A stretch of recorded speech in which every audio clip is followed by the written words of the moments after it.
제3부 신성로마 제국과 성창 황제의 권위를 상징한 롱기누스의 창. 프롤로그 성유물에서 제국의 상징으로 4세기 이후 기독교는 로마 제국 안에서 새로운 위치를 차지하기 시작했습니다. 그러나 로마 제국이 쇠퇴한 뒤 유럽 세계는 거대한 정치적 혼란을 맞게 됩니다. 서로마 제국 웨스턴 로먼 엠파이어 IMPERIUM 로먼 UM 아크시덴털은 AD 476년 멸망했습니다. 하지만 로마라는 이름과 그 권위는 사라지지 않았습니다. 중세 유럽의 여러 왕국들은 스스로를 로마 제국의 계승자로 자처했고 그 과정에서 종교적 상징물은 매우 중요한 역할을 하게 됩니다. 그 중 하나가 바로 롱기누스의 창홀리 랜스 스피어 오브 LONG INUS 이었습니다. 중세 유럽에서 성창은 단순한 무기가 아니었습니다. 그것은 이렇게 해석되었습니다. 그리스도의 피가 닿은 창을 가진 통치자는 하늘의 승인을 받은 통치자다. 물론 이것은 역사적 사실이라기보다 중세 사회가 만들어낸 신성한 정치 이념이었습니다. 그러나 그 믿음은 실제 정치 권력에 영향을 미쳤습니다. 1. 서로마 제국 멸망 이후의 유럽. 서로마 제국 웨스턴 로먼 엠파이어 IMPERIUM 로먼 UM 아크시덴털은 AD 5세기에 붕괴했습니다. 게르만족 저메닉 피펄즈, 저마니의 이동, 경제적 약화, 군사체제의 변화, 정치적 분열이 복합적으로 작용한 결과였습니다. 그러나 로마 문화와 기독교는 살아남았습니다. 특히 로마 가톨릭 교회 로먼 캐슬릭 처치 ECCLESIACHOLICAROMANA는 서유럽 사회에서 중요한 정신적 중심이 되었습니다. 이 시기 유럽의 왕들은 두 가지 권위를 필요로 했습니다. 첫째는 군사력, 둘째는 신성한 정당성이었습니다. 왕은 단순히 강한 사람이 아니라 하나님이 선택한 통치자 라는 이미지를 가져야 했습니다. 그리고 성유물은 이러한 이미지를 만들어주는 중요한 도구였습니다. 2. 프랑크 왕국과 카롤루스 대제. 8세기 유럽에서 등장한 강력한 세력이 있었습니다. 바로 프랑크 왕국 킹덤 오브 더 프랭크스 REGNUM FRANCORUM 5세기 843입니다. 그 중심에는 카롤루스 대제 샬러메인, 캐럴러스 매그너스, 샤르마뉴 74만 2814가 있었습니다. 카롤루스 대제는 프랑크 왕국의 국왕이자 서유럽 대부분을 지배했던 군주입니다. 그는 교황과 긴밀한 관계를 맺었습니다. 특히 AD 800년 12월 25일 루마롬 로마 성베드루 대성당 버실리커 어브 SAINT 피터 버실리커 SANCTI 페트리에서 교황 레오 3세 푸프리오 III 파퍼리오 III 816는 카롤루스에게 황제관을 씌웠습니다. 이 사건은 중세 유럽 역사에서 매우 중요한 의미를 가집니다. 왜냐하면 서유럽에서 로마 황제의 전통이 부활했다고 여겨졌기 때문입니다. 그러나 카롤루스 대제와 롱기누스의 창 사이에는 주의해야 할 점이 있습니다. 후대 전설에서는 카롤루스가 성창을 소유했다고 이야기하지만 현존하는 역사 자료에서는 이를 확실히 증명할 수 없습니다. 중세시대에는 위대한 군주와 성유물을 연결하는 전승이 자주 만들어졌습니다. 그 이유는 단순합니다. 성유물은 왕권의 신성성을 강화하는 가장 강력한 상징이었기 때문입니다. 3. 오토 황제와 신성로마 제국의 탄생. 롱기누스의 창이 역사적으로 중요한 위치를 차지하게 되는 것은 10세기 이후입니다. 그 중심에는 오토 1세가 있습니다. 오토 1세 아토 I, 아토 더 그로이, 오토 대제 91만 2973는 독일 지역을 중심으로 세력을 확장한 군주입니다.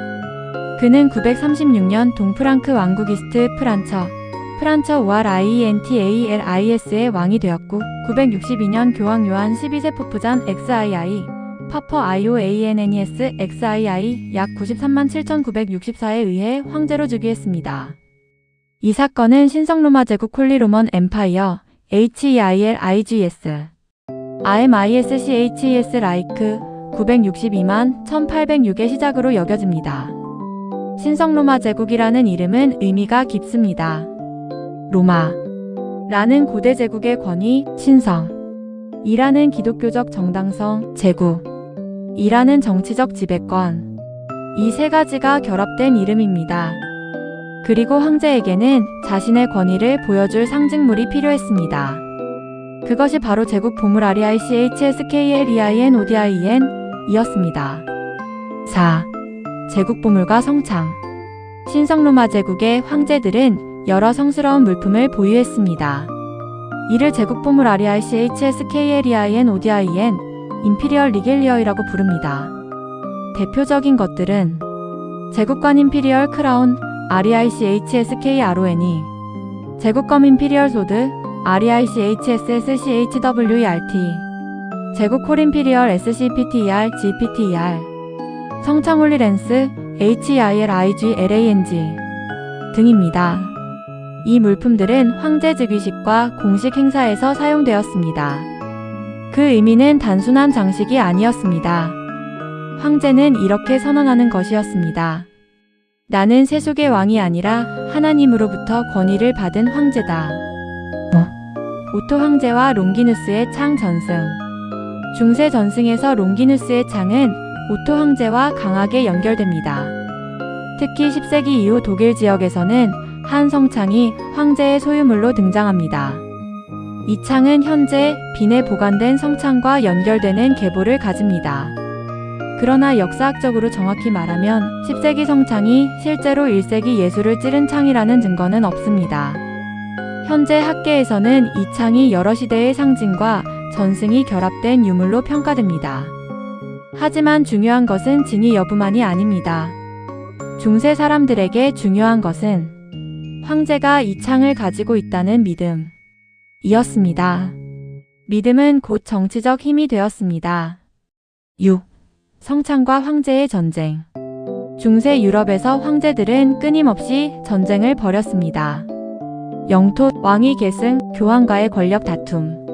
그 과정에서 성창은 황제의 승리를 상징하는 물건으로 여겨졌습니다.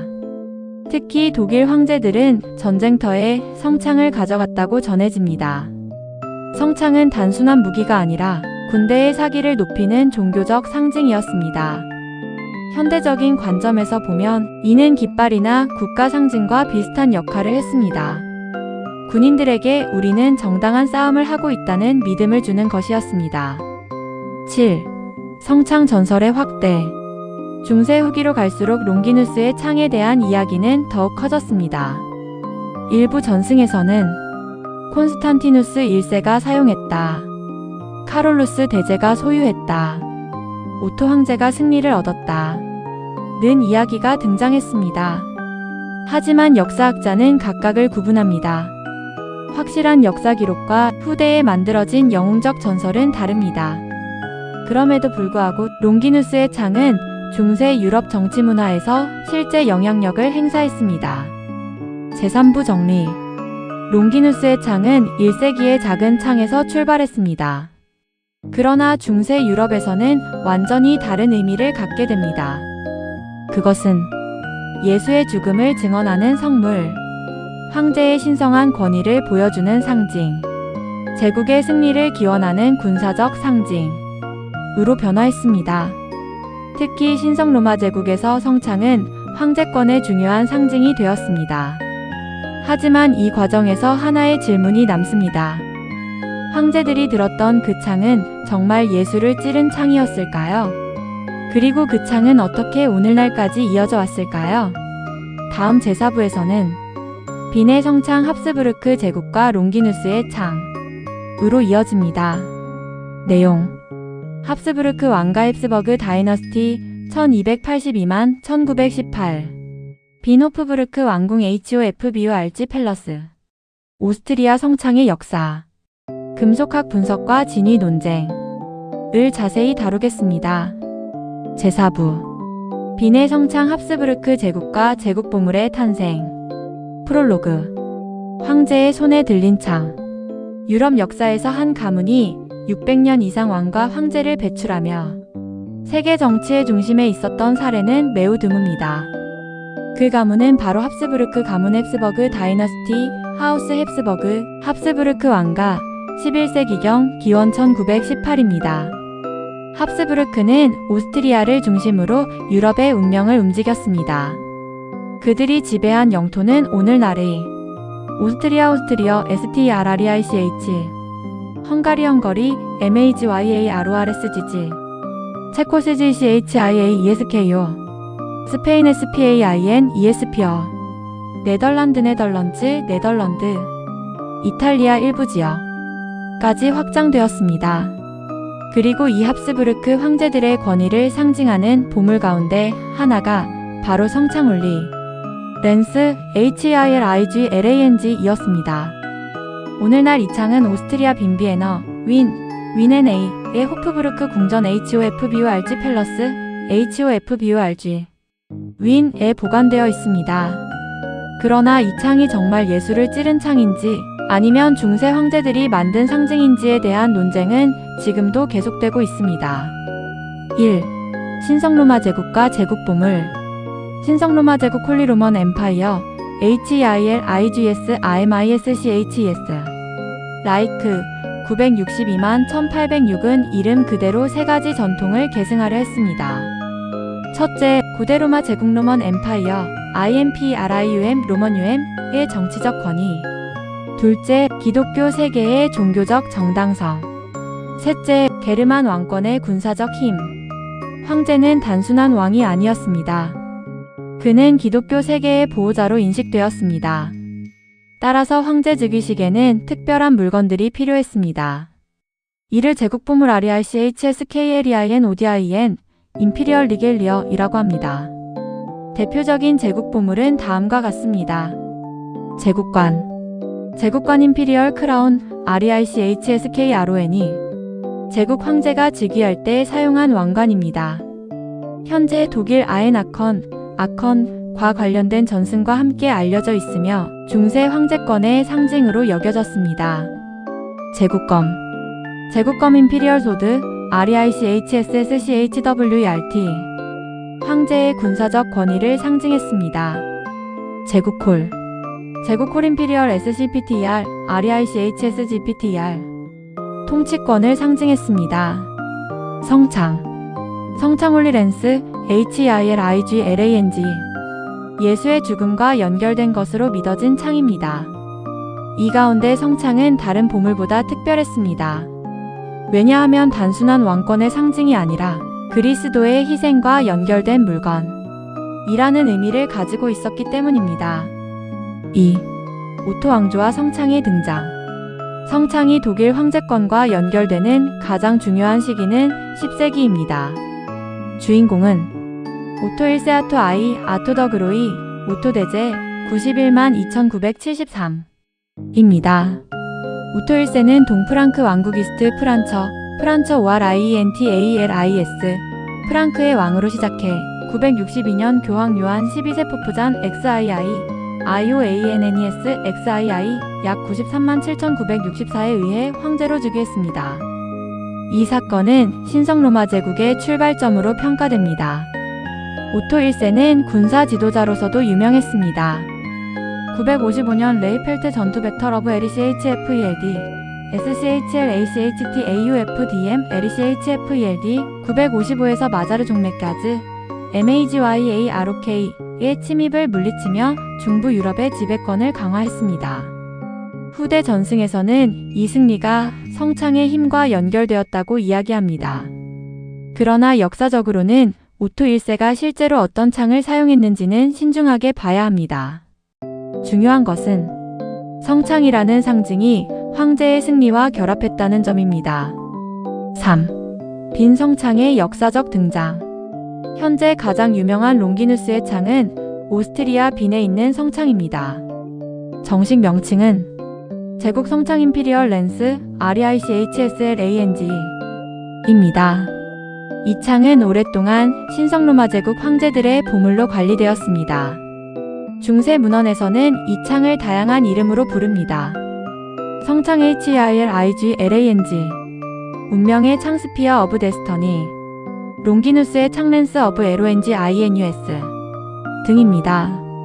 하지만 이 명칭들이 항상 같은 의미로 사용된 것은 아닙니다. 중세에는 여러 지역에서 성창이라고 주장하는 유물이 존재했습니다. 대표적으로 빈의 성창, 바티칸 성창, 아르메니아 성창 등이 있습니다. 4. 합스부르크와 성창.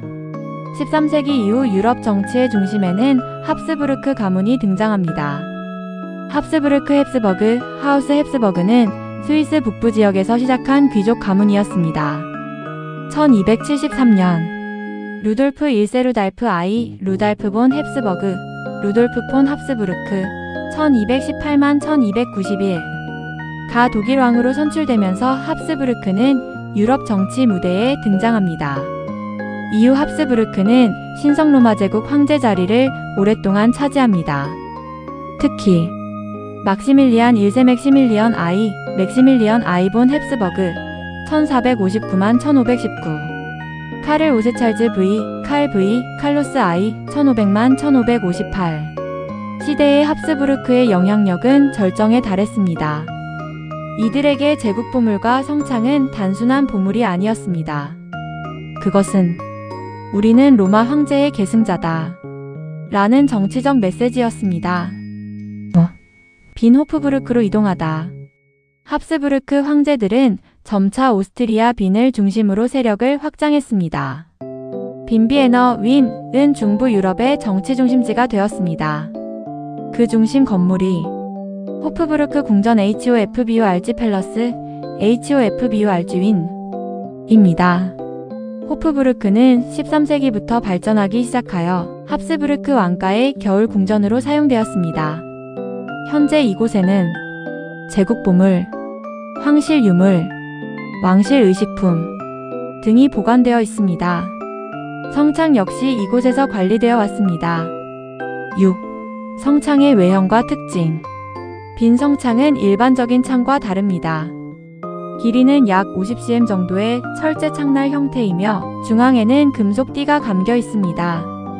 전승에서는 이 금속 조각을 십자가에 못 박힌 예수의 못이라고 주장합니다.